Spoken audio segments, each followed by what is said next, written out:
I'm Keith Clark, I'm Chief Executive of Atkins. I'm on the Industrial Advisory Board of the group. I think innovation today is actually not a lot different than it always has been, which is asking a question that's useful as opposed to just interesting. And that means a different connection with industry, a different connection with business, and a different relationship to academia. And that's always the challenge, in the middle of those forces.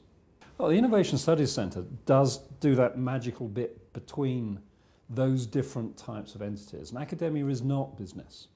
They think in a different way. And business doesn't think like academia. And nor does government. And the misunderstandings between the three can be legion. But actually, when you have a group of people concentrating on that interface and where innovation sits in that quite complex world, that's where you get some real value. Oh, it's tremendous value. Actually, I think we're putting in our time, considerable actually investment already. And EPSRC is getting a phenomenal return on just the participation from the private sector. And the university does need that C-corn money, otherwise it just simply wouldn't exist.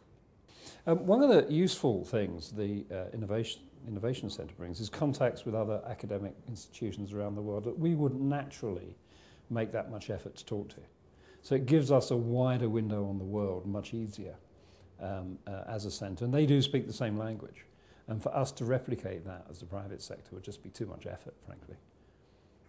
These days, innovation rarely occurs except in some very high-tech fields like telephones, which doesn't have a direct interface with public policy.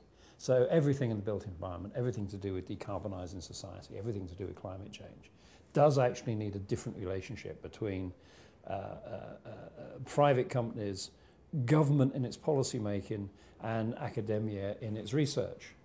And the innovation is best done in that centre between them, particularly when the issues are so fundamental to the way we actually ration resources in society. And that's what innovation is about, it's making better use of rationed and scarce resources.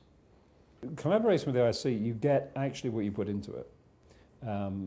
We helped formulate at Imperial some of the courses, the part-time MBA course, and that's been very good for us. We've put, I think, 3-4 groups of people through that now. Our discussions with what's going on, we've used some of the researchers to do some behavioural studies for us. It's changed the way we looked at our own staff and the way we communicated informally through the group. It exposed us to a range of different thinking than what we would naturally do as simple businessmen. So it depends, do you want to innovate? Do you want to be brave? Or do you want to wait?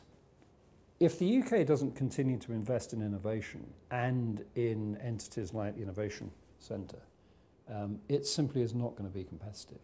So the option of not investing is quite extraordinary, regardless of budget cuts. It is the fundamental driver of our economy going forward, is this sort of high-end innovation. It's not in financial engineering. It's in the sciences, it's in medicine, it's in civil engineering, it's in the things that Imperial have at its core. And that's where the future of the UK economy is.